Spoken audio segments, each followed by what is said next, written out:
নমস্কার। 2023 ত্রিপুরা বিধানসভা নির্বাচনের সবচেয়ে বড় সম্প্রচার কুরুক্ষেত্রে আপনাদের প্রত্যেককে আরো একবার জানাই স্বাগত। সাথে রয়েছে আমি গৌতম। এই মুহূর্তে টিম কুরুক্ষেত্র রয়েছে কমলপুর শহরে। কমলপুর শহরের বাস টার্মিনালে আমরা এই মুহূর্তে একটি ডিবেট অনুষ্ঠান করতে চলেছি। প্রথমেই আপনাদেরকে পরিচয় করিয়ে দেব আজকের ডিবেটে যারা অংশগ্রহণ করেছেন সেই সকল অতিথি বক্তাদের সাথে। আমার সাথে আজকের ডিবেটে রয়েছেন পিন্টু শর্মা, কমলপুর কিষাণ মোর্চার মণ্ডল সভাপতি, স্বাগত জানাই আপনাকে। রয়েছেন তপন দেববর্মা, কমলপুর উভয় ত্রিপুরা পলিটিক্যাল জেলা সম্পাদক, আপনাকেও স্বাগত জানাই। রয়েছেন ব্রজগোপাল ধর, তৃণমূল কংগ্রেসের জেলা সভাপতি, আপনাকেও স্বাগত জানাই। দর্শকরা আপনারা প্রত্যেকেই অবগত আছেন, হাতে গোনা আর মাত্র কয়েকটা দিন বাকি। আগামী 16 ফেব্রুয়ারি আমাদের রাজ্যে নির্বাচন। 2023 বিধানসভা নির্বাচনকে সামনে রেখে রাজ্যের প্রত্যেকটি বিধানসভা কেন্দ্রে আমরা পৌঁছে যাচ্ছি, আমাদের টিম পৌঁছে যাচ্ছে। সেখান থেকে গণদেবতাদের যে বক্তব্য, রাজনীতিবিদদের যে অভিযোগ, বার্তা, অভিযোগ, প্রতিক্রিয়া, সেগুলো আমরা তুলে ধরার চেষ্টা করছি। এবং আমরা শুরু থেকেই সংকল্পবদ্ধ আসন্ন বিধানসভা নির্বাচনকে সামনে রেখে 7টি বিধানসভায় আমরা কভারেজ করব। সেদিকে লক্ষ্য রেখেই এই মুহূর্তে আমরা রয়েছি কমলপুর শহরে। এখানে একটি ডিবেট আমরা করব। বিভিন্ন রাজনৈতিক দলের প্রতিনিধিরা এখানে উপস্থিত রয়েছেন, তাদের যে বক্তব্য আমরা আপনাদের সামনে তুলে ধরার চেষ্টা করছি। প্রথমেই জানবো আমি যিনি শাসক দল সমর্থিত প্রতিনিধি রয়েছেন আমাদের আজকের ডিবেটে। আপনারা প্রত্যেক দিনই নির্বাচনকে সামনে রেখে এই বিধানসভা কেন্দ্রের বিভিন্ন জায়গায় পৌঁছে যাচ্ছেন। গণদেবতাদের কেমন সাড়া পাচ্ছেন, কি মনে হচ্ছে আপনাদের? এই নির্বাচনের প্রত্যাবর্তন হবে নাকি পরিবর্তন হবে? গণদেবতারা শেষ রায় দেবেন, কিন্তু আপনারা কেন বলছেন, কিসের ভিত্তিতে বলছেন আবার 23-এ বিজেপি সরকার? নমস্কার সবাইকে। 2018 সালে রাজ্যে সরকার পরিবর্তন হওয়ার পর বিভিন্ন উন্নয়নমূলক কর্মসূচি প্রত্যেকটা জনগণের বাড়িতে পৌঁছে যাচ্ছে। দীর্ঘ 25 বছর বাম দল প্রত্যেকটা জিনিস পেলে আগে মিছিল, মিটিং, বিভিন্ন সময় থেকে যেত, কিন্তু ভারতীয় জনতা পার্টির সরকার হওয়ার পর কেন্দ্রীয় সরকারের প্রকল্পই বলুন আর রাজ্য সরকারের প্রকল্পই বলুন, প্রত্যেকটা প্রকল্প কোনো রাজনৈতিক ভেদাভেদ না দেখে, জাত বর্ণ না দেখে প্রত্যেকটা মানুষের ঘরে পৌঁছে যাচ্ছে। তাই আমরা আশাবাদী এ রাজ্যে প্রত্যাবর্তন শুধু সময়ের অপেক্ষা। তৃণমূল কংগ্রেস থেকে জানিয়েছেন, আপনার কাছে আমার প্রশ্ন, আপনাদের ফলাফল কেমন হতে পারে এই নির্বাচনে? কি আশা প্রত্যাশা আপনাদের?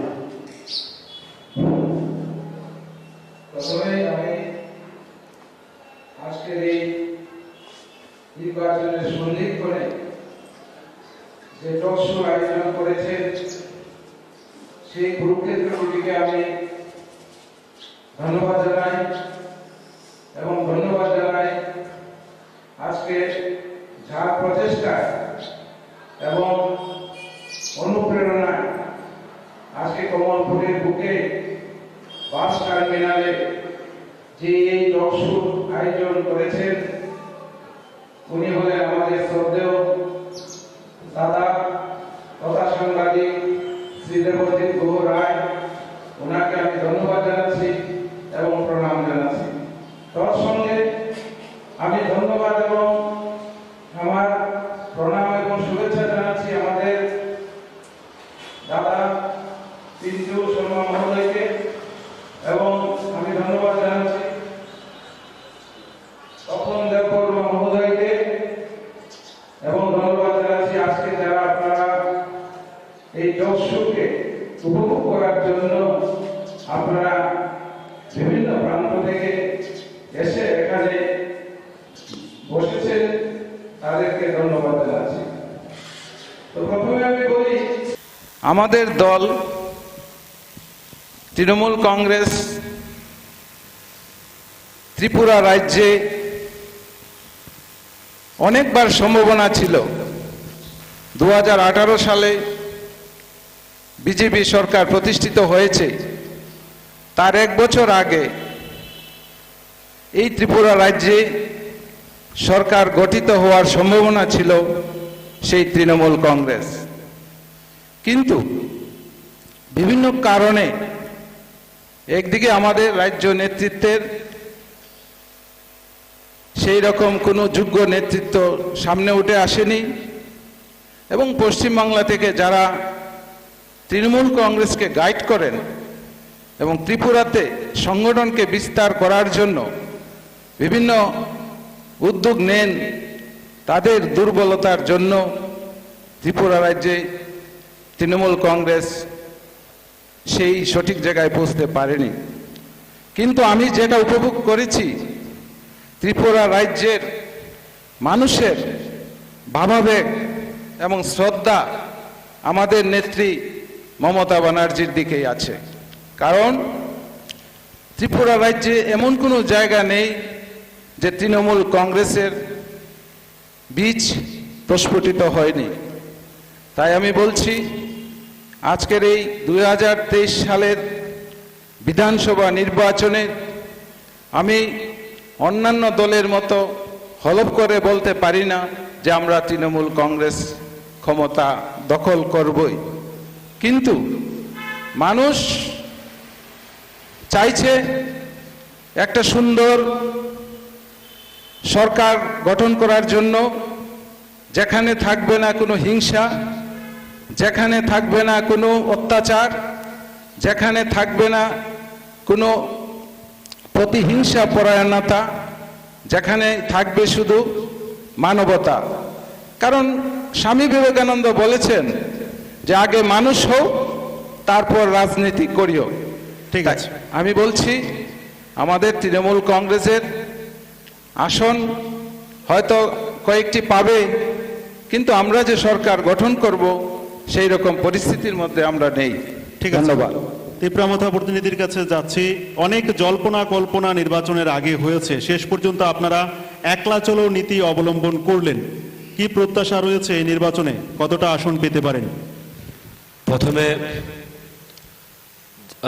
কুরুক্ষেত্রের ফুল টিমকে আমাদের তরফ হইতে এবং আমার ব্যক্তিগত তরফ হইতে শুভেচ্ছা এবং ভালোবাসা, এবং উপস্থিত আমাদের মাঝে দুই ভিন্ন পার্টির নেতৃত্ব এবং যারা শ্রোতা দেখছেন সবাইকে আমার তরফ হইতে ভালোবাসা ও শুভেচ্ছা।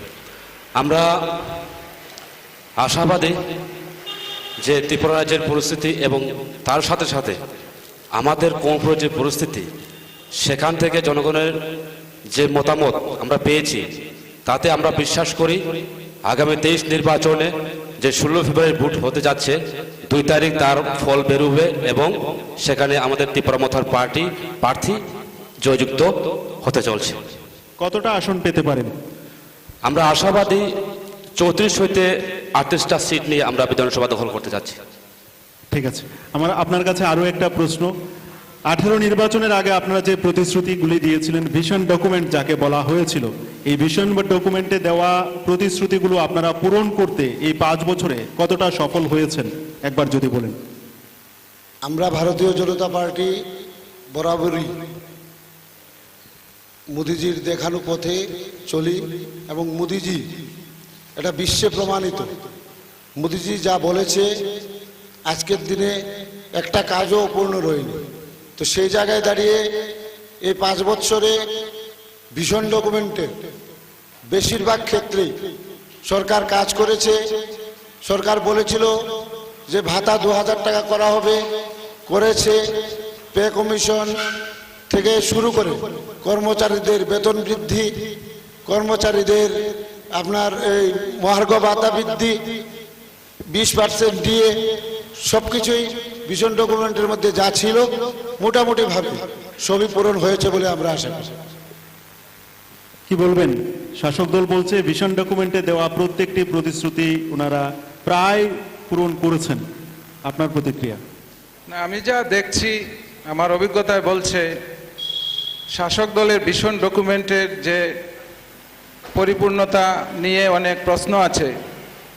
কারণ তারা 18 নির্বাচনের আগে প্রতিশ্রুতি দিয়েছিল বছরে 50,000 চাকরি হবে, কিন্তু আপনারা দেখুন চাকরিগুলি কত হাজার দিয়েছে সেটা ত্রিপুরাবাসী জানেন। ওরা একটা ক্রেডিট নিচ্ছেন যে টেট পরীক্ষার চাকরি, এটা তো ত্রিপুরা রাজ্যের সরকারের ক্রেডিট না, কারণ এটা জাতীয় শিক্ষানীতির একটা অঙ্গ যে যারা টেট এবং বিএড করবে তারাই টিচার চাকরি পাবে। এটা একটা সিস্টেমেটিক, কিন্তু অন্যান্য দপ্তরে, বিভিন্ন দপ্তরে প্রায় অনেক পোস্ট খালি পড়ে আছে, কিন্তু সেই রকম কোনো এই পোস্ট ক্রিয়েট করা এবং পোস্ট ফিল আপ করা উদ্যোগটা দেখতে পাচ্ছি না। কারণ জেআরবিটির পরীক্ষার তারা 5 বছরও টাইম পায়নি প্রসেসিং করে নিয়োগ করার। নির্বাচন হতে যাচ্ছে, কোন সরকার আসবে কে জানে, কিন্তু বেকারদের ভবিষ্যৎ সেই ফাইলের মধ্যেই বন্দী হয়ে আছে। আপনার কাছে যাব, এই যে শাসক দলের প্রতিনিধি বললেন যে সবগুলো প্রতিশ্রুতি প্রায় পূরণ করে ফেলেছেন, আপনারা কি তাতে সহমত পোষণ করবেন?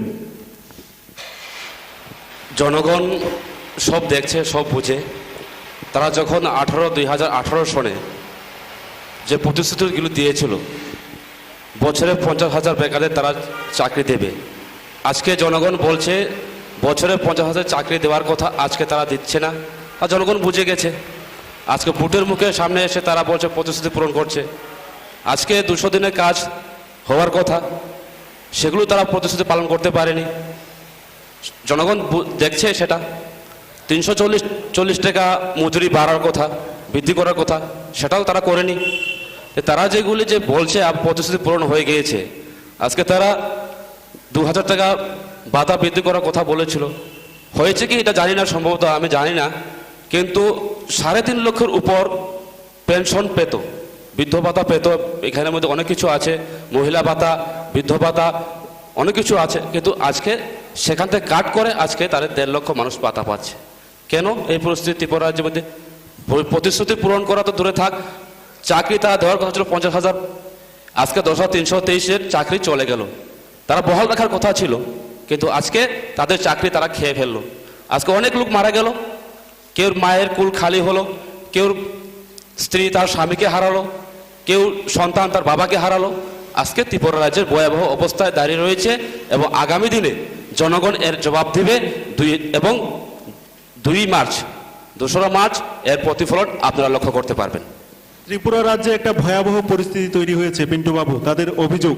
পাশাপাশি আরো একটা প্রশ্ন আপনার কাছে আমার থাকবে, এই যে নির্বাচনের আগে একটা জোট হয়েছে আমাদের রাজ্যে, এই জোটের কোন রকম প্রভাব আপনার দলের উপর পড়বে কি? এই 2টি প্রশ্নের উত্তর। প্রথম প্রশ্নটা হচ্ছে, রাজ্যের মধ্যে একটা ভয়াবহ পরিস্থিতি তৈরি হয়েছে, তীব্রামতার প্রতিনিধির অভিযোগ, তার পরিপ্রেক্ষিতে আপনার কি বক্তব্য? দ্বিতীয়ত হচ্ছে, বাম কংগ্রেসের যে জোট, এই জোটের কোনো প্রভাব আপনাদের দলের উপর পড়বে কিনা? প্রথম প্রশ্ন হচ্ছে যে অভিযোগ একটা বিষম পরিবেশ ত্রিপুরা রাজ্যে, মানে অনেকটা হাস্যকর বলে মনে হয় কথাটা। আজকের থেকে 5 বছর আগে যখন বিরোধী ছিলাম আমরা, সিপিএমের সরকার ছিল, ওই সময়ের যদি পরিবেশ একটু বিশ্লেষণ করি, এই কমলপুরের বুকে কি ঘটেছিল, যেহেতু উনি আজকের দিনের পরিবেশ নিয়ে প্রশ্ন তুলেছেন, তো আমাকে একটু বলতে হয়। আমি বিশেষত আমি 2017 সালের এপ্রিল মাসের 28 তারিখ ভারতীয় জনতা পার্টিতে যোগ দিই। মে মাসের 2 তারিখ আগরতলাতে কার্যালয়ে আমাকে ডাকা হয় এবং আমাকে কিষাণ মোর্চার মণ্ডল সভাপতির পদ দেওয়া হয়। ওই দিন আগরতলা থেকে আসার পর আমাদের এখানের এক কর্মী বিলাসছড়ার চাম্পালাল বাউরিকে সিপিএম আক্রমণ করার পর ওকে হসপিটালে অ্যাডমিট করা হয়, আমাদের কর্মকর্তারা অ্যাডমিট করে। আমি আগরতলা থেকে আসার পর ওই হসপিটালে যাই। সেই হসপিটালে অতর্কিত আক্রমণ, আমাদের মণ্ডল সভাপতি থেকে শুরু করে 5-7 জন কার্যকর্তা রক্তাক্ত হওয়া, কতটা ঘটনা বলবো, মানিক ভান্ডারের ঘটনা, বালিগাঁওয়ের ঘটনা, দুর্গা চমনির ঘটনা, এসব ঘটনা কি ত্রিপুরা রাজ্যে হচ্ছে আজকের দিনে? এ হলো আমার 1 নম্বর প্রশ্নের উত্তর। আর 2 নম্বর আপনি বলেছিলেন চোটের প্রভাব পড়বে কি আপনাদের দলের উপর? দীর্ঘ 25 বছর ধরে আমি এই কমলপুরের মাটিতে রাজনীতি করি। 2 দশকের উপরে আমি কংগ্রেস করেছি। এই সিপিএমের স্বৈরাচারী শাসন ব্যবস্থা থেকে এই ত্রিপুরাবাসীকে মুক্ত করার জন্য লড়াই করেছি। এর কারণ 93 ইংরেজি যখন বামফ্রন্ট সরকার এ রাজ্যে প্রতিষ্ঠা হলো, এর ঠিক মাস 2 পর আমাদের এখানের যুবনেতা ছিল বিজয় কৃষ্ণ চ্যাটার্জি কংগ্রেসের।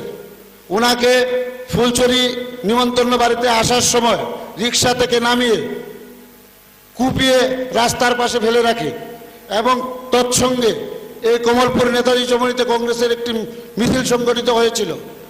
সেই মিছিলে আমার বাবা সমেত আরও 8-10 জন কার্যকর্তাকে আক্রমণ করে মাথা ফাটিয়ে আমার বাবার মাথাতে 14 শিলি এবং হাত ভেঙে 6 মাস বিছানাতে ছিল। তখন আমাদের কিছু করার ছিল না, ছোট ছিলাম, কিন্তু ওই দিন থেকে প্রতিজ্ঞা নিয়েছিলাম যে এই বাম অপশাসনের বামকে একদিন এই অপশাসন থেকে এই ত্রিপুরা রাজ্য থেকে উৎখাত করব। তার জন্যই রাজনীতিতে ছিলাম এবং রাজনীতিতে থেকে এই 2018 সালে মোদিজির নেতৃত্বে আমরা এই রাজ্যকে মুক্ত করতে পেরেছি। এবং আজকের দিনে যেই অশুভ জোট এ রাজ্যে হয়েছে, যারা এইভাবে নির্যাতিত হয়েছে দীর্ঘদিন সিপিএম দ্বারা, এই ধরনের যারা কংগ্রেস কর্মী ভাইয়েরা আমাদের সঙ্গে যোগাযোগ করছে, তারা সিপিএমকে কিভাবে ভোট দেবে, বা যারা দীর্ঘদিন একটা নীতি আদর্শ নিয়ে সিপিএম করেছিল, তারা কিভাবে হাত চিহ্নে গিয়ে ভোট দেবে? এই অশুভ জোট কোনো কাজে আসবে না আমরা মনে করি। আমি যাব ব্রজগোপাল বাবু আপনার কাছে। আপনি বলছেন এই রাজ্যের মানুষ একটা সুন্দর পরিবেশ চাইছে। আপনাদের বক্তব্য মোতাবেক এই সুন্দর পরিবেশ মানুষকে উপহার দিতে পারে একমাত্র তৃণমূল কংগ্রেস মা মাটি মানুষের সরকার। এটা আপনারা দাবি করে থাকেন বিভিন্ন সভা সমাবেশ মঞ্চে। কিন্তু দেশের মানুষ দেখতে পাচ্ছে, রাজ্যের মানুষ দেখতে পাচ্ছে, মা মাটি মানুষ সরকারের যারা সৈনিক ছিলেন, প্রতিনিধি মমতা ব্যানার্জির যারা সৈনিক ছিলেন, সেই পার্থ অর্পিতা থেকে শুরু করে অনুব্রত মণ্ডল, একের পর এক সৈনিক আজকে জেল খাটতে হচ্ছে। এই পরিস্থিতিগুলো দেখার পরও কি দেশবাসী কিংবা রাজ্যের মানুষ তৃণমূল কংগ্রেসের প্রতি আস্থা ভরসা এগুলো রাখবে, আপনাদের উপর আশীর্বাদ করবে? দেখুন, আমাদের নেত্রী মমতা ব্যানার্জি, আপনারা জানেন যে মমতা ব্যানার্জির যে ইমেজ শুধু ভারতবর্ষে নয়, সারা পৃথিবীতেই।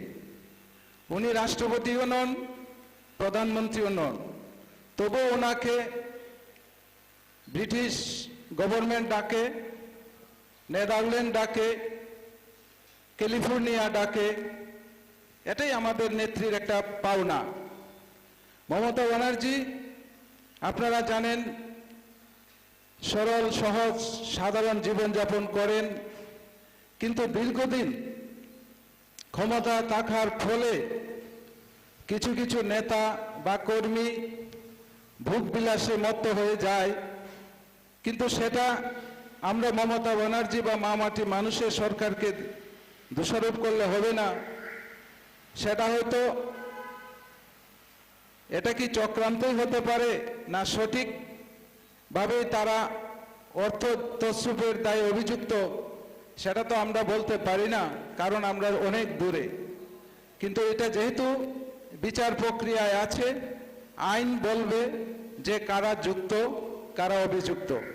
কিন্তু আমি মনে করি ত্রিপুরা রাজ্যে যে বিজেপি বিরুদ্ধে কংগ্রেস এবং সিপিএম যেখানে তাদের সম্পর্ক ছিল বেজি এবং সাপের মতো, আজকে তাদের সেই সম্পর্ক ভুলে একসাথে বিজেপির বিরুদ্ধে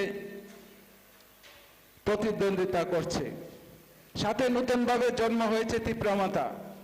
আমি মনে করি বিজেপির ভ্যান্ডালাইজম পলিটিক্সের জন্যই এই অবস্থায় ত্রিপুরাতে সৃষ্টি হয়েছে। যাকে আমাদের ত্রিপুরা রাজ্যের আপামর ভোটদাতারা নির্ধারণ করবেন যে ত্রিপুরা রাজ্যের ভবিষ্যৎ এবং রাজনৈতিক চিন্তাধারা কোন দিকে যাবে। আমি মনে করি ত্রিপুরা রাজ্যের যদি অবাধ গণতন্ত্র বিজেপি সরকার এবং দল সুযোগ করে দিত, তাহলে আজকে ত্রিপুরা রাজ্যের বিভিন্ন দল উপদল সৃষ্টি হতো না এবং দুটি দলের মধ্যেই নির্বাচনের প্রতিদ্বন্দ্বিতা থাকতো।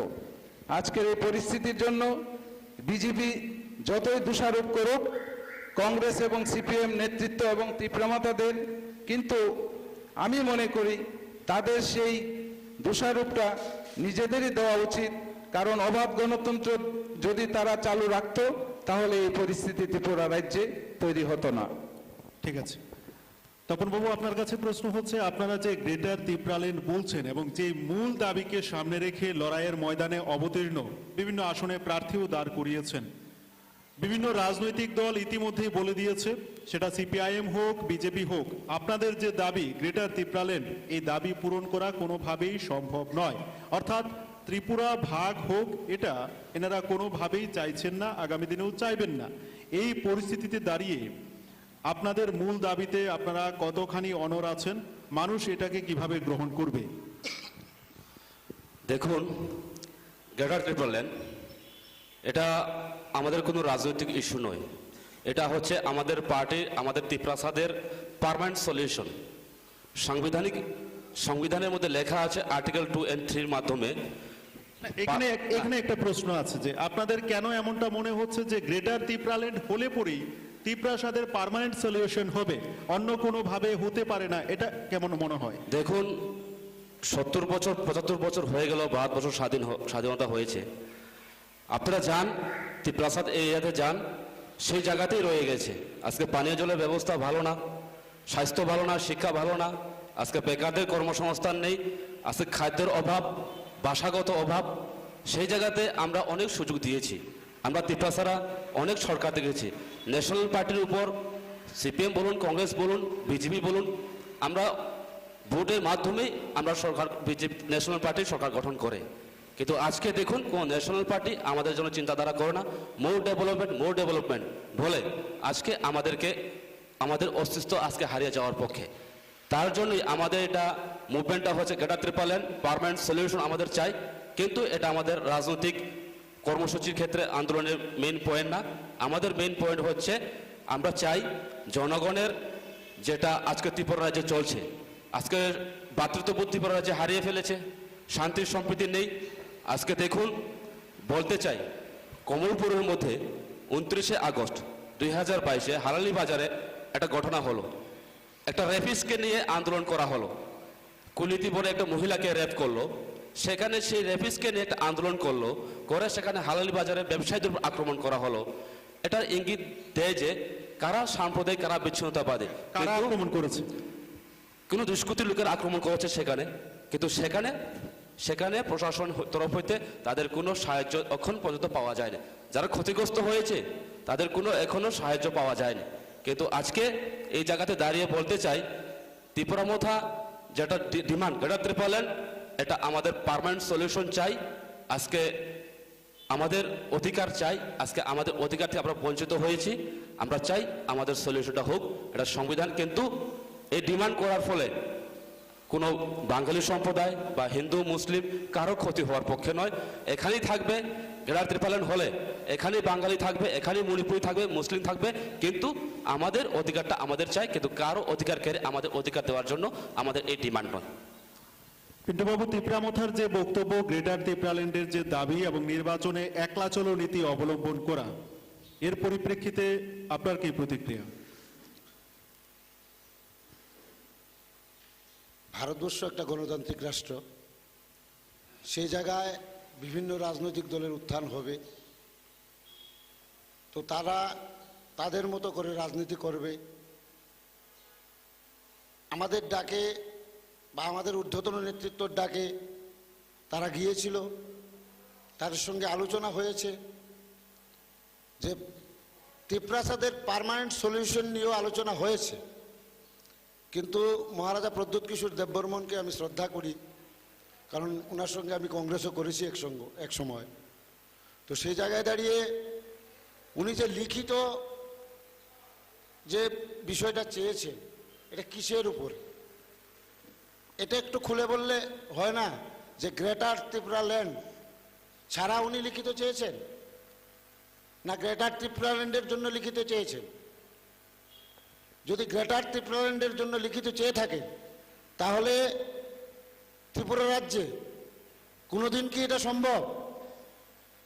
ত্রিপুরা রাজ্যে গ্রেটার ত্রিপুরা ল্যান্ড করতে হলে ত্রিপুরা রাজ্যের বিভিন্ন জায়গাকে টুকরো টুকরো করে আসামের একটা অংশকে এনে, চট্টগ্রামের একটা অংশকে এনে গ্রেটার ত্রিপুরা, আর এই গ্রেটার ত্রিপুরা ল্যান্ডে কেন্দ্রীয় সরকার স্বাক্ষর করবে, এটা কোনোদিন সম্ভব কিনা? তপনবাবুর বক্তব্য আপনি শুনলেন, এতে করে কারোর কোনো রকম ক্ষতি হবে না। তাদের যে দাবি, এতে করে বাঙালি, হিন্দু, মুসলমান, খ্রিস্টান, জৈন কারোর সমস্যা হবে না, এখনই বললেন। না, উনি বলেছেন, আমি আপনার মাধ্যমে বিষয়টা জানতে চাইছি, গ্রেটার ত্রিপুরা ল্যান্ড মিন্স কি, কি লিখিত চাইছেন? আমি তো বলে দিলাম, পার্মানেন্ট সলিউশন চাই আমাদের। সংবিধানে যে অধিকারটা আছে সেটা আমাদের পাওয়া দরকার। পার্মানেন্ট সলিউশনটা কি লিখিত? 75 ইয়ার্স হয়ে গেল, আমরা তাহলে এখনো গ্রেটার বঞ্চিত, ত্রিপুরা ল্যান্ড লাঞ্ছিত। ছেড়ে আমরা বঞ্চিত। পার্মানেন্ট সলিউশনটা ত্রিপুরা রাজ্যের মধ্যে আমরা যারা ত্রিপুরাসা আছি আমরা বঞ্চিত। 70 বছর হয়ে গেল, 72 বছর হয়ে গেল, আমাদের এরিয়া এখনো সেই একের মধ্যে রয়ে এই গেছে। জায়গায় দাঁড়িয়ে রাস্তা ভালো নেই, পানীয় জলের ব্যবস্থা আমি- ভালো নেই, শিক্ষা নেই, আমাদের আমাদের হায়ার এডুকেশন, আমি তপনবাবুর কাছে একটা প্রশ্ন রাখছি। আমাদের সলিউশন চাই। এটা আমাদের না, স্টেট, আপনার আমাদের solution স্টেট, চান, আপনারা আপনাদের আমাদের মতো করে স্টেট, যেতে পারেন। শুনুন, আমাদের স্টেট গভর্নমেন্টের সাথে কোনো লড়াই নয়, এই লড়াই হচ্ছে ঘটনাটা সেন্ট্রাল হচ্ছে, গভর্নমেন্টের আমি গ্রেটার সেন্ট্রাল ত্রিপুরা চাই না, গভর্নমেন্ট আমাদের permanent মাদার solution চাই। এগ্রিমেন্টের মাধ্যমে এটাকে ত্রিপুরা clear রাজ্যকে দখল করেছে সেখানে। সেই সেন্ট্রাল গভর্নমেন্ট এটা জানে আগে clear আমাদের করুন যে পার্মানেন্ট আপনাদের সলিউশন গ্রেটার তৈরি ত্রিপুরা করবে। ল্যান্ডই চাই না পার্মানেন্ট সলিউশন চাই? গ্রেটার ত্রিপুরা মানে আমাদের তাহলে পার্মানেন্ট কিসের উপর সলিউশন। লিখিত দেবে? পার্মানেন্ট সলিউশন মানে আপনাদের গ্রেটার permanent solution সংবিধানের কি? অধিকারটা আমরা চাইছি, আমাদের আপনাদের সংবিধানের যে অধিকার আমরা permanent চাইছি। solution, ওটা কি? কারণ সংবিধানে লেখা আপনারা আছে খুলে বলুন। কোন মানুষ যদি বঞ্চিত থাকে সেখানে তাকে রক্ষা করার জন্য একটা সলিউশন করা সম্ভব। আমাদের মহারাজ বলে দিয়েছে, আমি তো বলছি, permanent solution এর জন্য আলাপ আলোচনা হয়েছে। সলিউশন দোক, দিল্লিতে সেন্ট্রাল গভর্নমেন্ট সলিউশন দোক না আমাদের। জেট বিমান কি করে হবে যাওয়া আমাদের হয়েছে, রক্ষা করা? আলোচনা হয়েছে, আপনারা সেন্ট্রাল গভর্নমেন্ট বলে দিয়েছে আপনাদের মহারাজা আমাদের বলছে solutionটা যে পাওয়া লিখিত দরকার। দিতে হবে। কিসের উপর লিখিত দেবে? গ্রেটার ত্রিপুরা ল্যান্ডের উপর। কি করে গ্রেটার ত্রিপুরা ল্যান্ড হয়? আমরা তো বলে দিলাম, আমাদের ত্রিপুরাকে টুকরা 75 টুকরা করে years বাংলাদেশ হয়ে গেল, থেকে আমরা খণ্ড এনে, বঞ্চিত। আসাম থেকে খণ্ড আমরা এনে বাঁচতে চাই, গ্রেটার ত্রিপুরা ল্যান্ড হবে? আমাদের বাঁচার অধিকারের নাম হচ্ছে গ্রেটার ত্রিপুরা ল্যান্ড। আমরা বাঁচতে চাই সেখানে। এটা মানুষের কি বাঁচার অধিকার নেই? আমি যতটুকু এই বুঝি, বাঁচার অধিকারের লড়াই করছি আমরা এখানে। জনজাতিদের আমাদের নিয়ে উন্নয়নের নাম আমরাও করে, রাজনীতি করি। উন্নয়নের নাম করে আমাদের বুট নিয়ে ত্রিপুরা মন্ত্রী রাজ্যে- এমএলএ হয়, ত্রিপুরা কিন্তু আমাদের রাজ্যে এটা জনজাতিরা জিজ্ঞেস করে না ওরা, এই 70 বছর ওরা ধরে পছন্দ করে না। প্রতিনিয়ত আমি বলতে চাই, একটার অত্র পর একটা এলাকা- আঞ্চলিক দল তৈরি করে ত্রিপ্রাসাদেরই ক্ষতি করেছে। আঞ্চলিক দল বলুন, একটা এটা একটা এটা আঞ্চলিক রাজ্যের দল দল, হয়েছে, আপনি 2 রাজ্যের লোক, বছর, 5 রাজ্যের বছর, বাসিন্দা, এটা রাজ্যের দল। দিল্লি রিমোট কন্ট্রোল চলে না, 5 বছর 10 বছর এটা ধরে রাজ্যের হয়েছে, মানুষের UGS পার্টি। থেকে শুরু করে আমাদের মহারাজ, IPP, আমাদের রাজ্যের লোক, সবকিছু এই রাজ্যের লোকের দ্বারা তৈরি হচ্ছে ত্রিপুরা প্রথা পার্টি। এটা আঞ্চলিক দল হতে পারে, রাজ্যের সকল অংশের মানুষকে নিয়ে চলার জন্য আমাদের মহারাজ এই ত্রিপুরা প্রথা পার্টি তৈরি করেছে। আমি- তার প্রমাণ হয়ে গিয়েছে। একটা এসসি, জায়গায়- ওবিসি এবং আমি আজকে- মাইনরিটি এবং মণিপুরদের আমাদের আজকের কেন্দ্রে তৈরি দিনেও করেছে। আমি দলের হয়ে বলতে তো পারি কোথায় হলো এটা যে আঞ্চলিক permanent রিজনাল পার্টি? solution নিয়ে যদি আলোচনা হয়, রিজনাল পার্টি আজকের রাজ্যের দিনে সকল অংশের বলতে মানুষকে পারি নিয়ে তৈরি। চলার জন্য এই নির্বাচন লড়াই গ্রেটার করছে। ত্রিপুরা ল্যান্ড নিয়ে না। আজকে দেখুন ওই জায়গাতে কোথায় গিয়ে দাঁড়িয়েছে। আজকে মহিলারা সুরক্ষিত নয় ত্রিপুরা রাজ্যের মধ্যে, এখানে প্রদর্শিত হচ্ছে। একটা প্রশ্ন তো উঠতেই পারে, যেখানে মহারাজার নামে বিমানবন্দর করা হয়েছে, যেখানে গড়িয়া পূজার দিন 2 দিন ছুটি করা হয়েছে, আগে এগুলো ছিল না, যেখানে থাঙ্গা ডারলংয়ের মতো ব্যক্তিদেরকে সম্মান প্রদর্শন করা হয়েছে, তারপরও আপনাদের এমনটা কেন মনে হয় যে আপনারা পিছিয়ে যাচ্ছেন, আপনাদের দিকে তাকাচ্ছে না, আপনারা অধিকারের জন্য লড়াই করতে হচ্ছে? দেখুন, প্রথমত এই যে অত্র এলাকার গত 18 সনের নির্বাচনে ভোট পেয়ে যে আজকে বর্তমানে মন্ত্রী হয়েছেন, বিধায়ক হয়েছেন, কখনো আমাদের ত্রিপুরা এরিয়াতে গিয়ে জিজ্ঞেস করেনি আপনি কেমন আছেন, পানীয় জলের ব্যবস্থা কেমন আছেন, স্বাস্থ্য কেমন আছে, একটা স্কুল কেমন চলছে?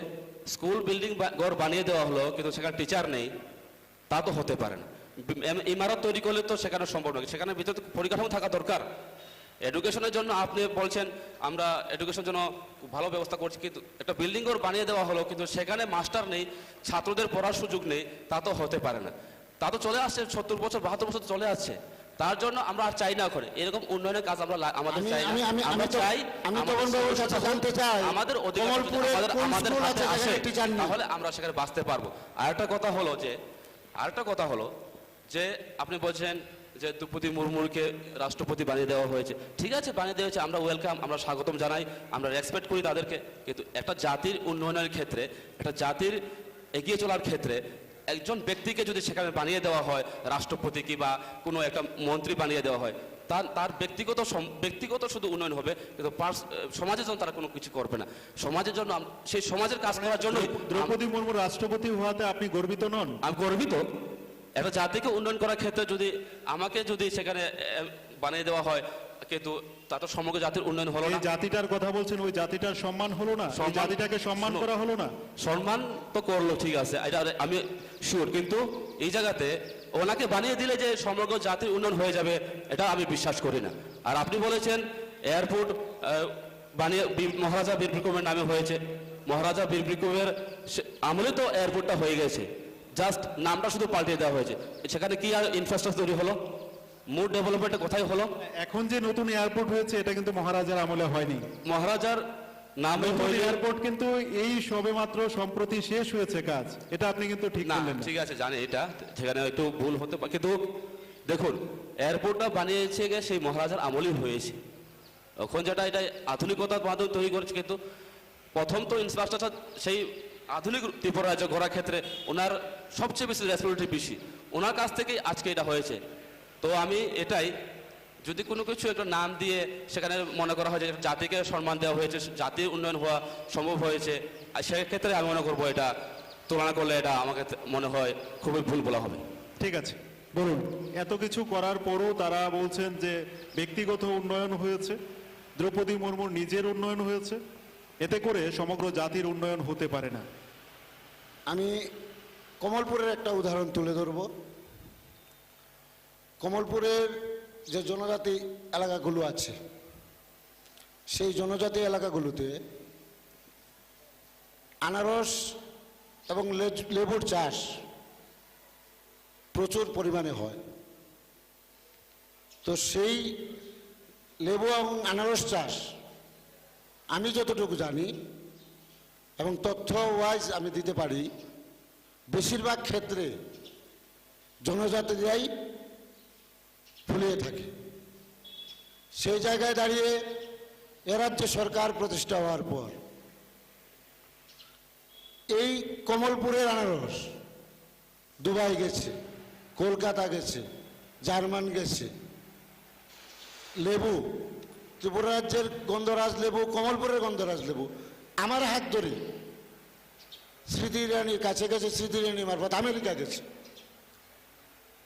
আজকে যে জায়গায় কমলপুর বা ত্রিপুরা রাজ্যের বিভিন্ন বাজারে 5 টাকা পিছু আনারস বিক্রি হতো না, আনারস রাস্তার কাছে পরে থেকে পচত। আমি ফুটপাত থেকে উঠে এসেছি, কম করে 25 বছর আমি বাজারে সবজি বিক্রি করেছি। আমি একটা কৃষকের সন্তান এবং কৃষক। আজকের দিনে একটা আনারস মার্কেটে 25 টাকা, 50 টাকা, 80 টাকা বিক্রি হয়। এটা কি জনজাতিদের উন্নয়ন না? এটা কি জনজাতি ভাইরা পাচ্ছেন না? আজকে বাঁশ বলুন, আজকে কাঁঠাল বলুন, এগুলো কোথায় পাওয়া যায়? বেশিরভাগ অংশে পাহাড়ে। তো পাহাড়ে বেশিরভাগ ক্ষেত্রেই তো জনজাতিরা চাষ করে থাকে। তো জনজাতিদের এই দ্রব্যগুলোকে সারা পৃথিবী ব্যাপী পরিচিত করানো এবং বাজার তৈরি করে দেওয়া, কৃষক ট্রেন চালু করা। আজকে আরেকটা জিনিস বলতে হয়, পৃথিবীর সর্ববৃহৎ বেনিফিশিয়ারি স্কিম নরেন্দ্র মোদীর হাত ধরে চালু হয়েছে এই ভারতবর্ষে। সেটা কি? কৃষকদের সম্মান প্রদান, পিএম কিষাণ সম্মান নিধি। আমি কমলপুরে বলছি, আমাদের 6টা ভিসি এলাকা আছে, মোটামুটি 13টা বুথ আমাদের জনজাতি অধ্যুষিত। আমি কিষাণ মোর্চার মণ্ডল সভাপতি। এই বিষয়টা আমার হাত দিয়েই কমলপুরে প্রতিফলিত হয়েছে। আজকে সবচেয়ে বেশি পিএম কিষাণ যদি বেনিফিটেড হয়ে থাকে জনজাতি ভাইয়েরা, প্রত্যেকটা পাট্টাপ্রাপক জনজাতি ভাই, প্রত্যেকটা বিসি এলাকাতে, প্রত্যেকটা পঞ্চায়েত এলাকাতে ওরা পাট্টাপ্রাপক এবং পাট্টার মাধ্যমে পিএম কিষাণের আওতায় এসেছে। প্রত্যেক পঞ্চায়েতে আমি রেকর্ড দেখিয়ে দিতে পারি, 300, 350, 272, 250 এরকম ফ্যামিলি আজকে পিএম কিষাণের সুবিধা পাচ্ছে। এতে জনজাতিরা উপকৃত হয়নি? আমি একটার পর একটা, আমি প্রথমেই বলেছি এ রাজ্যে ভারতীয় জনতা পার্টির সরকার প্রতিষ্ঠা হওয়া শুধু সময়ের অপেক্ষা। আমরা অন্য মিথ্যাও কথা বলে ভোট চাইছি না, কাজের নিরিখে ভোট চাইছি। কাজ করেছি 5 বছর জনগণের জন্য, তাই জনগণের দুয়ারে যাচ্ছি। ঠিক আছে, আপনারা বলেছিলেন 2018 নির্বাচনের আগে রেগার মজুরি 340 টাকা হবে, হয়নি, রাজ্যের মানুষ বলছে। আপনারা বলেছিলেন 2018 নির্বাচনের আগে রোজবেলিতে যারা টাকা রেখেছিলেন তাদের আমানত ফিরিয়ে দেবেন এবং যারা অপরাধী প্রয়োজনে তাদেরকে পাতাল থেকে তুলে আনবেন, উপযুক্ত ব্যবস্থা গ্রহণ করবেন। এখনো পর্যন্ত সেরকম কোনো চিত্র রাজ্যের মানুষ দেখতে পেল না, কি তার কারণ? দেখুন, এমরেগা টোটালি সেন্ট্রাল প্রকল্প, এটা একটা রাজ্য চাইলেই এর মজুরি বৃদ্ধি করতে পারে। তারপরেও ত্রিপুরা রাজ্যে যে রেগার মজুরি ছিল তার থেকে অনেকাংশে বাড়ানো হয়েছে। আমি প্রথমেই বলে দিয়েছি যে আমাদের যে ভিশন ডকুমেন্টের প্রায় অধিকাংশই আমরা করতে পেরেছি। কিছু কিছু জায়গা শুধু একটা রাজ্য চাইলেই হবে না, ভারতবর্ষের প্রত্যেকটা রাজ্যের সম্মতির প্রয়োজন আছে এবং এটা আলোচনার টেবিলে আছে, চলছে এর প্রক্রিয়া। একটা সরকার 5 বছরই 100% লোকের কাজ করে দিতে পারবে এটা কোনোদিনই সম্ভব নয়। তারপরেও আজকের দিনে দাঁড়িয়ে বলতে পারি যে এই সরকার প্রতিষ্ঠা হওয়ার পর 2 বছর করোনা মহামারী ছিল। আজকের দিনে বিভিন্ন রাজনৈতিক দল বিভিন্ন ব্যানার নিয়ে ভোট চাইতে মানুষের দুয়ারে যাচ্ছে। সেই করোনা পিরিয়ডে ওই রাজনৈতিক দলগুলো কতটুকু মানুষের কাছে গিয়েছিল? আজকে ভ্যাকসিনেশন বলুন, কতটা ভ্যাকসিনেশন ক্যাম্পে মানুষদের মোটিভেট করেছিল? জনজাতি এরিয়াতে ভ্যাকসিন নিতে চাইছিল না মা বোনেরা, আমরা বাড়ি বাড়ি গিয়ে ভ্যাকসিনের ব্যবস্থা করেছি এবং ভ্যাকসিন নিয়েছি। এটাকে আমাদের স্বার্থে, জনগণের স্বার্থে, জনতার স্বার্থে, জনজাতিদের স্বার্থে, জাতি উপজাতি সবার স্বার্থে। ঠিক আছে, এই 5 বছরের সময়ের মধ্যে কমলপুরের কতজন মানুষ যারা রোজবেলিতে টাকা রেখেছিলেন তারা তাদের আমানত ফিরে পেয়েছেন, সেটা যদি একবার বলেন। দেখুন, আমি কমলপুরে কিষাণ মোর্চার মণ্ডল সভাপতি। রোজবেলি নিয়ে আমাদের রাজ্য সরকার প্রতিনিয়তই চেষ্টা করছে, ইডি থেকে শুরু করে সিবিআই সব কিছুর প্রক্রিয়া চলছে। আমি প্রথমে বলে দিয়েছি যে একটা সরকার 5 বছরের 100% কিছু করতে পারবে না। ঠিক আছে, আর কতটা সময় লাগতে পারে আপনার ধারণা? এটা তো আমার প্রতিশ্রুতিটা কিন্তু ক্ষমতায় আসলেই দেখুন এই কাজগুলো করা হবে এমন ছিল। দেখুন, আমি বলছি এটা তো আমাদের উপরের বিষয়, ওনারা দেখছেন, এটা আমাদের হাতের না। ঠিক আছে, আমি যাব ব্রজগোপাল বাবু আপনার কাছে। অনেকগুলো বক্তব্য ওনার মুখ থেকে শুনলেন। আপনাদের বিরুদ্ধে অভিযোগ রয়েছে যে করোনার সময়কালে আপনারা সহযোগিতার হাত বাড়াননি, শুধুমাত্র এই রাজনীতি করে গেছেন, কি বলবেন? না, এমনটা না। আমাদের তৃণমূল কংগ্রেসের আগরতলা, তার পার্শ্ববর্তী অঞ্চল এবং বিভিন্ন ব্লকগুলিতে আমরা নিজেদের সাধ্যমতো আমরা চেষ্টা করেছি সাহায্য করার জন্য। কিন্তু এটা হয়তো মিডিয়ার কারণে, আমরাও তো ফেসবুক ভিত্তিক পলিটিক্স করি না, সবসময় প্রচারের আলোতে যেতে চাই না। এটা একটা সভামূলক কাজ, সেটা নীরবে নিবৃত্তে করাই ভালো। কিন্তু যারা আজকে দেখবেন বিজেপি সরকার কাজ কম, অ্যাডভার্টাইজ বেশি, প্রচার বেশি, তাই আজকে সামান্য 1000 টাকার সামগ্রী করোনাকালীন সময়ে মানুষকে দেওয়া হয়েছে সাহায্য হিসাবে। কিন্তু সেখানেও প্রধানমন্ত্রী বিপ্লব বাবুর ছবি টেনে দেওয়া হয়েছে। সাহায্য তো সাহায্যই, কেন এখানে অ্যাডভার্টাইজের জন্য হাজার হাজার টাকা খরচ করা হবে? সেই টাকাটা তো আমাদের জনসাধারণের কোষাগার থেকে গিয়েছে, সেটা তো সেই টাকা নরেন্দ্র মোদীর পকেট থেকেও যায়নি, আমাদের বিপ্লব বাবুর পকেট থেকেও যায়নি। সেই অ্যাডভার্টাইজটা না দিয়ে তো মানুষকে সাহায্য করা যেত। তখন সময় অনেক অভিযোগ এসেছে পশ্চিমবঙ্গে দুয়ারে সরকার প্রকল্পে কিন্তু মমতা ব্যানার্জির ছবি সহকারী বিভিন্ন সামগ্রী মানুষের ঘরে পৌঁছে গেছে, জানেন কি? না, সেটা এখানে যেমন বিপ্লব দেবের ছবি ছিল, পশ্চিমবঙ্গে মমতা ব্যানার্জির ছবিও ছিল। একাধিক প্রুফ আপনি সোশ্যাল মিডিয়াতে দেখলেই পাবেন। না, সেটা আমার জানা নেই, কিন্তু সেই সময় সেই প্রকল্পটা, দুয়ারে সরকারের প্রকল্পটা মানে এত অ্যাট্রাকটিভ ছিল, এত গ্রহণীয় ছিল, তার জন্য মাননীয় রাষ্ট্রপতি মহোদয়া আমাদের নেত্রীকে এই কাজের জন্য পুরস্কৃত করেছেন। পুরস্কারের বিষয়টা একরকম, আর আপনি যেটা বললেন যে জনগণের টাকা দিয়ে ফ্ল্যাক্স, ফেস্টুন, ব্যানার এগুলো করা হচ্ছে, তাহলে পশ্চিমবঙ্গের ক্ষেত্রে কি জনগণের টাকা ছিল না? না, পশ্চিমবঙ্গে এটা তো সেখানে হয়েছে, আমি তো সেটা দেখিনি যে ফ্ল্যাগ পেস্টুন কিছু কিছু হয়েছে, কিন্তু ঘরে প্রতি ঘরে প্রচার কিন্তু যায়নি, ছবি সহ ব্যাগ যায়নি। এটা দায়িত্ব নিয়ে বলছেন, দায়িত্ব নিয়ে বলবেন। হ্যাঁ, ঠিক আছে, মানুষ বিচার বিশ্লেষণ করবে। তপন বাবু, আপনারা করোনার সময় মানুষের পাশে কিভাবে ছিলেন, এবং যে রেগার টাকার বিষয় নিয়ে আপনারা বিভিন্ন সভা সমাবেশে বলেন 340 টাকা হয়নি বা রেগায় এখন কমিশন বাণিজ্য চলছে, এই অভিযোগগুলো আমরা শুনতে পাই আপনাদের মুখ থেকে, কেন আপনারা এমনটা বললেন? দেখুন, আমি একটা গ্রামের ছেলে, গ্রামে থাকি, গ্রামে জন্ম আমার। তো গ্রামে জনগণের যে হাহাকার চলছে, 340 টাকা মজুরি হওয়ার কথা আজকে হয়নি, এটা আমার কথা নয়। ওনারা ইশতেহারে প্রতিশ্রুতি দিয়েছিলেন 2018 সনে, জনগণ তা চাইছে, জবাব চাইছে, জবাব তারা দিতে রাজি নয়। জনগণ বলছে 340 টাকা মজুরি কোথায়, বলেছিল 18 সনে আসলেই সরকার গঠন করলেই তারা সেই প্রতিশ্রুতি পালন করবে, কিন্তু আজকে তা হচ্ছে না। তো গ্রামে গিয়ে দেখুন, জনগণের সাথে কথা বলুন। আমরা জনগণের সাথে থাকি, জনগণের সাথে কথা বলি, আমাদের ওরা বলে, কিন্তু আজকে 340 টাকা মজুরি তারা বৃদ্ধি করেনি। আর একটা কথা হল করোনার টাইম, করোনার সময়ে প্রধানমন্ত্রী কিষাণ যোজনার যে টাকা কমলপুরের মধ্যে সবচেয়ে বেশি জনজাতিরা পেয়েছেন, আপনার পাশে বসেই বললেন। দেখুন, ওনার বক্তব্য, সরকার কিভাবে করেছে এটা সরকারই জানবে, কিন্তু গ্রামে কথা বললে বোঝা যায়, কখনো কখনো 1000 টাকা তাদের অ্যাকাউন্টে চলে আসে, কখনো 5-6 মাস পর কখনো 1500 টাকা চলে আসে। এটা জনগণই বলবে, জনগণই এর বিচার করবে। 16ই ফেব্রুয়ারি জনগণ ভোটদানের মাধ্যমে বিচার করবে। আর করোনার সময়ে আমরা পার্টি ছিলাম না, আমরা এনজিও ছিলাম।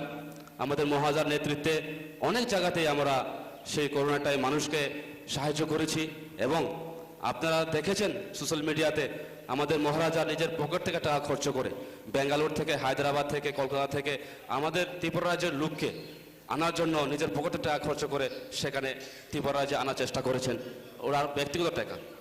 তো ওনার পকেট থেকে খরচ করে উনি সাহায্য করেছেন, কিন্তু কোনো এমন মানুষ নেই ত্রিপুরা রাজ্যের মধ্যে আমার চোখে পড়ে না, এবং ইতিহাস সাক্ষী আছে, নিজের ব্যক্তিগত পয়সা খরচ করে জনগণকে কেউ কোনো এভাবে সাহায্য করেনি।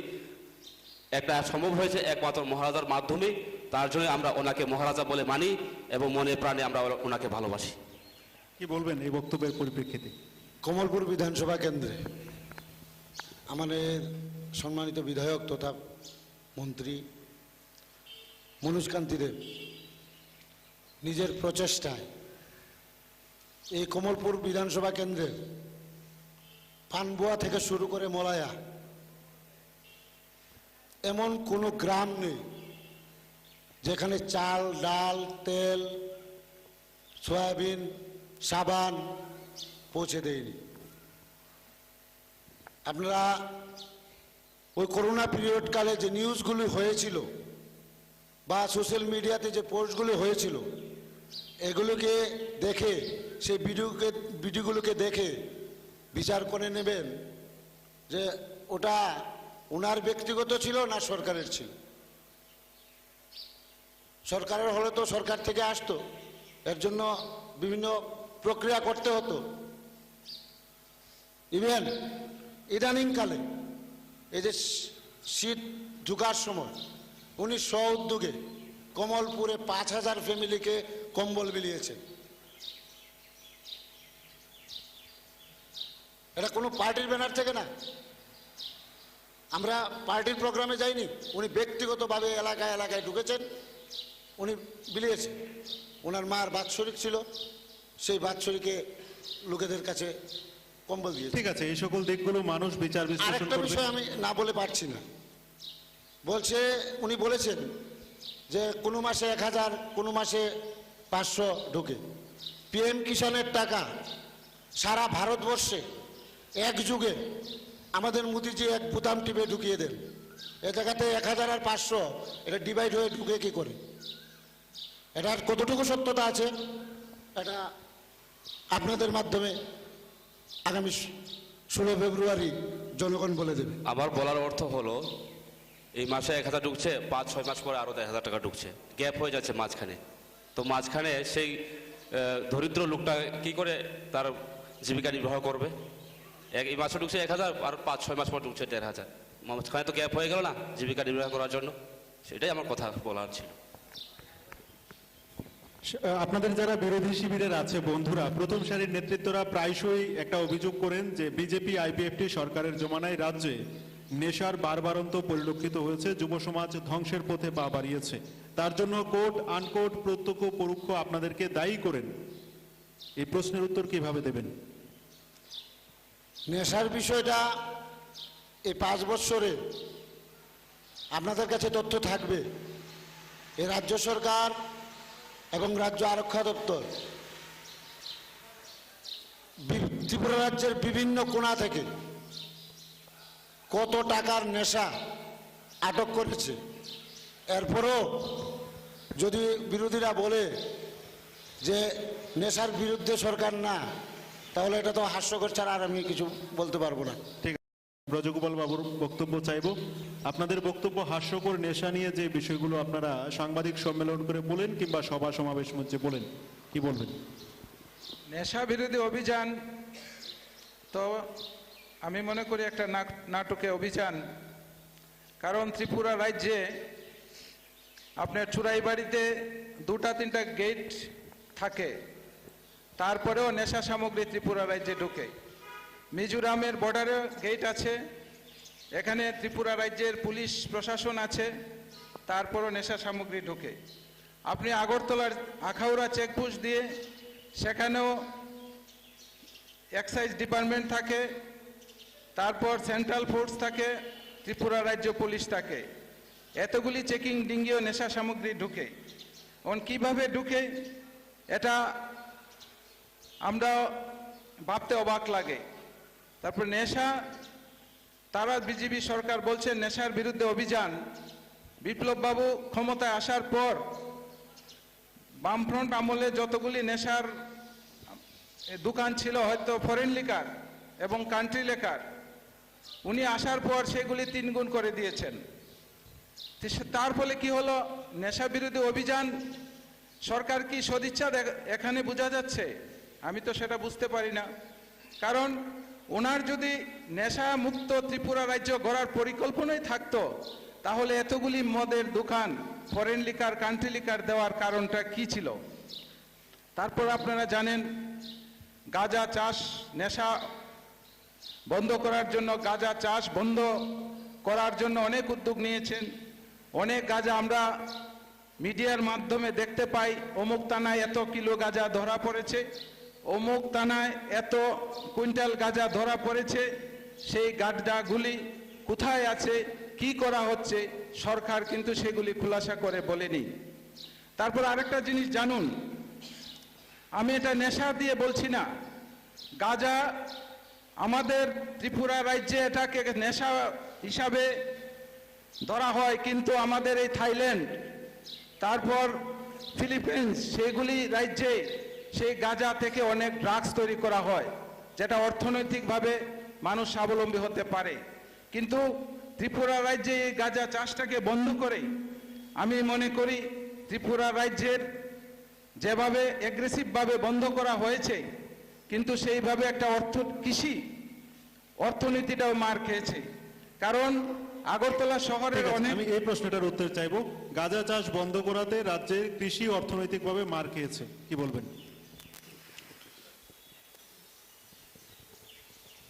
দীর্ঘ 25 বছর একটা স্বৈরাচারী শাসন ব্যবস্থায় রাজ্যে ছিল। আমরা তখন বিরোধী করতাম। কৃষকদের যে কৃষিজাত দ্রব্য তার ন্যায্য মূল্য পাওয়ার জন্য আমরা আন্দোলন করতাম। আমাদের মাননীয় মন্ত্রী 2008 সালে যখন প্রথম এমএলএ হলেন, বিধানসভাতে প্রথমে প্রশ্ন রেখেছিলেন যে এ রাজ্যের সবচেয়ে বেশি যে উৎপন্ন হয় সেটা হচ্ছে ধান। সে জায়গায় দাঁড়িয়ে সরকার যাতে ন্যায্য মূল্যে কৃষকদের কাছ থেকে ধানগুলো ক্রয় করে, কিন্তু দীর্ঘ 25 বছর আন্দোলনের পরেও এ রাজ্যে 1 কেজি ধানও কৃষকের কাছ থেকে কেনা হয়নি। আজকের দিনে যখন ধানের মূল্য না পেয়ে কৃষকরা ধান চাষ বন্ধ করে দিয়েছিল, প্রায় বন্ধ করার পথে ছিল, সেই জায়গায় দাঁড়িয়ে আমাদের এই ভারতীয় জনতা পার্টির সরকার হওয়ার পর সিদ্ধান্ত নেওয়া হয় কৃষকদের কাছ থেকে সরকার ন্যায্য মূল্যে ধান কিনবে এফসিআই এর মাধ্যমে। কিন্তু ত্রিপুরা রাজ্যের যে ধান এফসিআই খরিদ করে লাভবান না হয়, এফসিআই 1 সিজন পরেই সরে যায়। কিন্তু আমাদের সরকার বলেছে যে কৃষকদের কাছ থেকে ন্যায্য মূল্যে ধান আমরা কিনব, আজকের দিন পর্যন্ত কিনছে। যে জায়গায় 400 টাকা মনে ধান বিক্রি হতো, এবং বাকিতে 3 মাস পর, 4 মাস পর, 5 মাস পর টাকা। প্রথম যখন ধান প্রকিউরমেন্ট শুরু হয় রাজ্যে, এই কমলপুরের টাউন হলেই ফার্স্ট প্রকিউরমেন্ট শুরু হয়েছিল। না, মূল বিষয়টাতে আসি, কি গাঁজা চাষ বন্ধ করাতে কৃষকদের ক্ষতি হয়েছে, অর্থনৈতিক ক্ষতি হয়েছে কি, এটা কি আপনি মান্যতা দেবেন কিনা? আমি ওনার কথাতে তর্কে জড়াতে চাইনি। এর জন্যই নেশামুক্ত ত্রিপুরা করার লক্ষ্যে বিপ্লববাবু কাজ করেছিল। উনি বলেছে যে অনেকগুলা মদের লাইসেন্স দিয়েছে, মদের দোকান খুলেছে। উনি আবার ঘুরে বলছে গাঁজার চাষ হলে অর্থনৈতিক অবস্থা ভালো হতো। তো উনি নেশার বিরুদ্ধে না নেশার পক্ষে, এটা বুঝে আমার কষ্ট হচ্ছে। না না, আমি এটা বলছি না, নেশার বিরুদ্ধে পক্ষে বলছি না। কারণ আমরা জানি, আমরা দেখেছি যে ফিলিপাইন্স এবং থাইল্যান্ড এই গাঁজা চাষ 2017 সালে এই রাজ্যে একটা কৃষকের গড় আয় ছিল 6500 সামথিং টাকা। আজকের দিনে দাঁড়িয়ে আমাদের মোদীজি, প্রধানমন্ত্রী মোদীজি ডাক দিয়েছিল 2022 সালের মধ্যে কৃষকের আয় দ্বিগুণ করবে। আজকের দিনে সরকারি রেকর্ড তা বলছে কৃষকের আয় দ্বিগুণের উপরে চলছে। তো সেই জায়গায় দাঁড়িয়ে আপনি গাঁজা চাষের তুলনা টানলেন, কৃষকদের আয় তাহলে দ্বিগুণ হলো কি করে? ঠিক আছে, তপন বাবুর কাছে যাচ্ছি একটা প্রশ্ন নিয়ে। শাসক দল বরাবরই বলেন যে ঘর বন্টন এই সরকারের সময়কালে রেকর্ড পরিমাণে হয়েছে। জনজাতি ভাই বোনেরা কেমন পেয়েছেন ঘর? দেখুন, এটা তো অস্বীকার করার কথা নয়। মনমোহন সিং যখন সেন্ট্রালে প্রধানমন্ত্রী ছিলেন, ইউপি সরকার, এটা তখনকালের স্যাংশন এটা। কিন্তু এটা তো যখন তারা সেন্ট্রাল গভর্নমেন্টে আসলো, এনডিএ সরকার, আগেই স্যাংশন করা হয়েছে, শুধু ওনাদের নাম করে সেটা ডিস্ট্রিবিউট ওরা করেছে। কিন্তু এটা ওনাদের প্রাপ্য নয়। এটা তথ্য দিয়ে দেখুন, তখন কোন সরকার ছিল দিল্লিতে, কোন সরকার ছিল? কংগ্রেস সরকার ছিল। তাদের আমলে এটা দিচ্ছে, কিন্তু ওনাদের আমলে সেই গড়টা হয়েছে। কিন্তু ওনারা বলছে যে ওনাদের, কিন্তু আমরা এটা অস্বীকার করছি, এটাকে স্বীকার করতে পারছি না আমরা। আমি এই মুহূর্তে অডিয়েন্সের কাছে যাব। অডিয়েন্স থেকে যদি কেউ কোনো প্রশ্ন করতে চান, করতে পারেন। কেউ কোনো প্রশ্ন করবেন অডিয়েন্সের থেকে?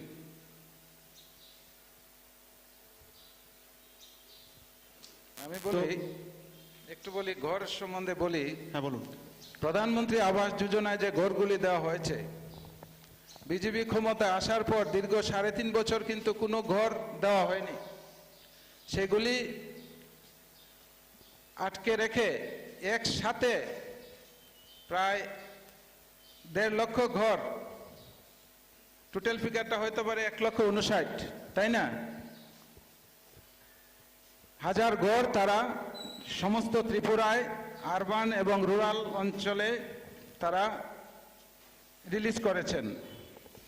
এর ফলে কি হলো, তাৎক্ষণিকভাবেই ব্যবসায়ীরা, যারা ব্রিক্স ইন্ডাস্ট্রি আছে, যারা স্টিল ইন্ডাস্ট্রি আছে, মুনাফার জন্য তাদের এই জিনিসপত্রের কাঁচামালের দাম রাতারাতি তারা বাড়িয়ে দিল।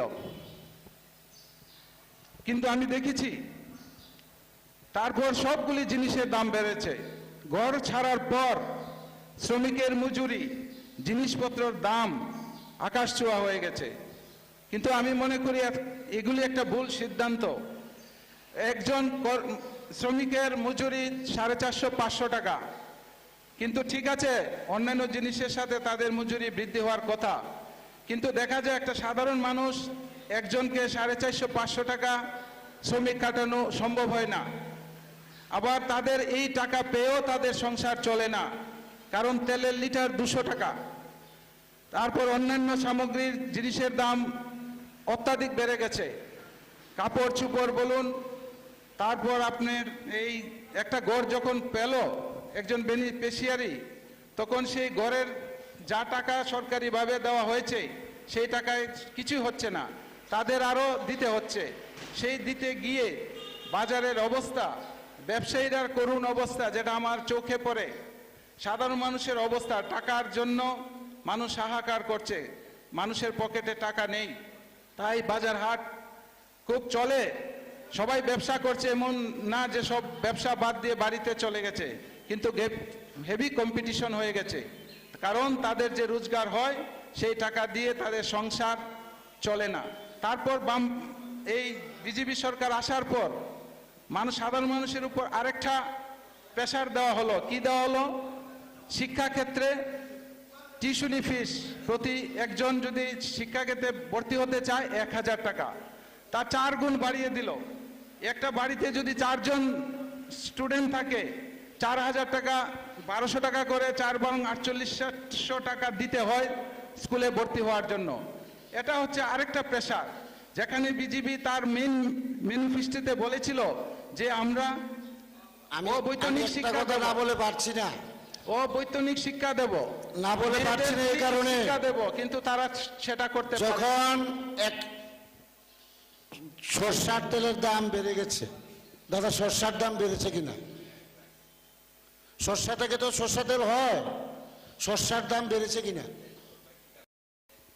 আজকে সরষার দাম যদি বেড়ে থাকে তাহলে এটা কে পেয়েছে?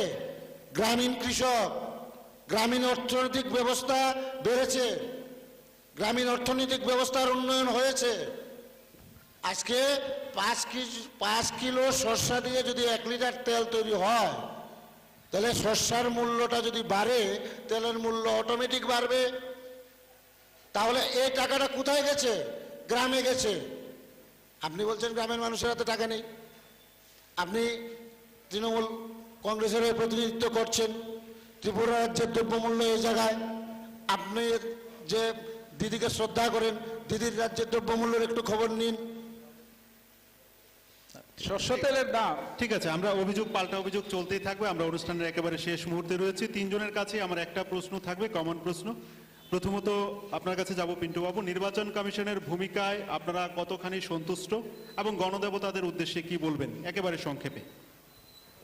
নির্বাচন কমিশনের যে ভূমিকা, এবার যে নিয়ম নীতি, এতে আমরা ভারতীয় জনতা পার্টি পুরোদমে সন্তুষ্ট এবং আমরা ভারতীয় জনতা পার্টির হয়ে প্রত্যেকটা ভোটদাতা ভাই বোনদের কাছে অনুরোধ করব, আগামী 16 ফেব্রুয়ারি প্রত্যেকে প্রথমে মতদান, তারপর জলপান করবেন, একটা উৎসবের মেজাজে ভোট গ্রহণে অংশগ্রহণ করে এই ভোট উৎসবের আমেজে নিজেদের সম্মিলিত করবেন, এই আশাটুকু আমরা ভারতীয় জনতা পার্টির পক্ষ থেকে আপনাদের কাছে রাখছি।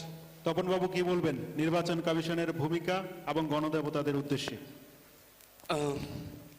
আমরা চাই শান্তিপূর্ণ নির্বাচন হোক, কারণ কমলপুরের মহকুমার মধ্যে একটা ঐতিহ্য আছে, ঐতিহ্য ছিল, ভবিষ্যতেও থাকবে।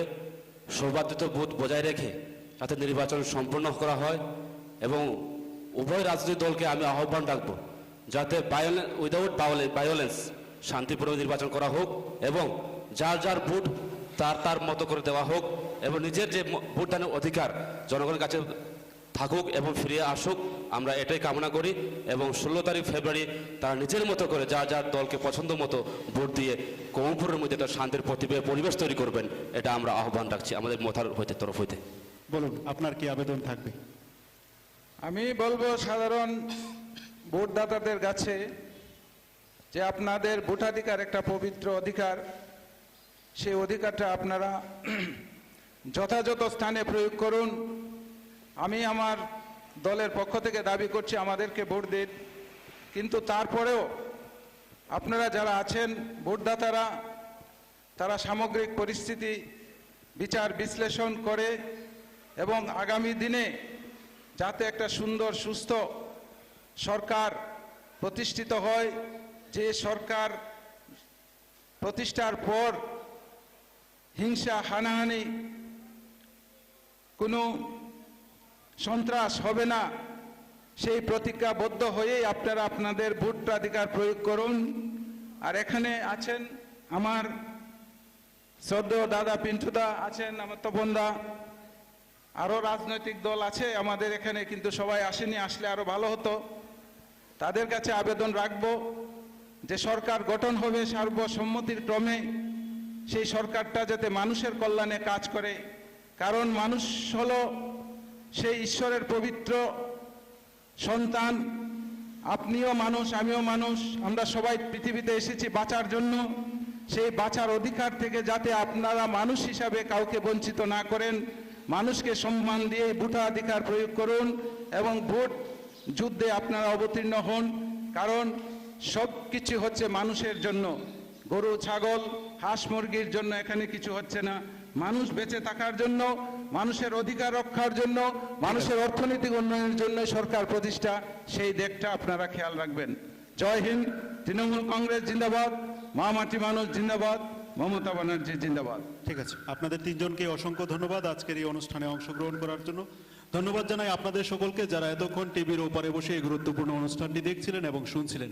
দর্শক বন্ধুরা প্রত্যেকেই অবগত আছেন 16 ফেব্রুয়ারি ভোট, এবং এই ভোটকে সামনে রেখে বাক যুদ্ধ চরমে উঠেছে। বিভিন্ন রাজনৈতিক দল তাদের মতো করে অভিযোগ পাল্টা অভিযোগ করছেন, এক দল আরেক দলের বিরুদ্ধে বলছে, ইস্যু ভিত্তিক বক্তব্য রাখছেন রাজনৈতিক দলের প্রথম সারির নেতৃত্বরা। প্রতিশ্রুতি যে যার মতো করে দিচ্ছেন, সমস্ত চিত্রটাই রাজ্যবাসীর সামনে রয়েছে। যেমনটা আমরা বরাবরই বলি, গণতন্ত্রে শেষ কথা বলে গণদেবতারাই আগামী 5 বছরের জন্য সরকারের চয়ন করবেন, কার উপর আশীর্বাদ বর্ষণ করবেন, কে হাসবে জয়ের হাসি, কে পরবে জয়ের মালা, এটা কিন্তু সময়ই বলে দেবে।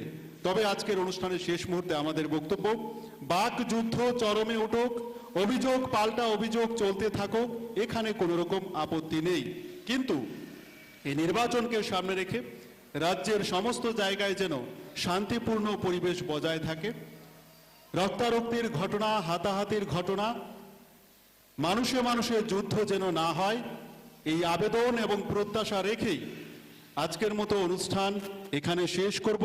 এবং আপনাদের কাছে অবশ্যই আবেদন জানাবো, প্রত্যেক দিন বিকেল 5টা থেকে রাত 9টা পর্যন্ত ত্রিপুরা রাজ্যের 60টি নিউজ চ্যানেলে একযোগে আপনারা কুরুক্ষেত্র অনুষ্ঠান দেখতে ভুলবেন না, যেই অনুষ্ঠানের মধ্য দিয়ে আমরা রাজ্যের 60টি বিধানসভা কেন্দ্রের গণদেবতাদের বক্তব্য আপনাদের সামনে তুলে ধরি, 60টি বিধানসভা কেন্দ্রের রাজনীতিবিদদের বক্তব্য আমরা আপনাদের সামনে তুলে ধরি। আপনাদের প্রত্যেকের চোখ থাকুক কুরুক্ষেত্র 2023-এ। নমস্কার।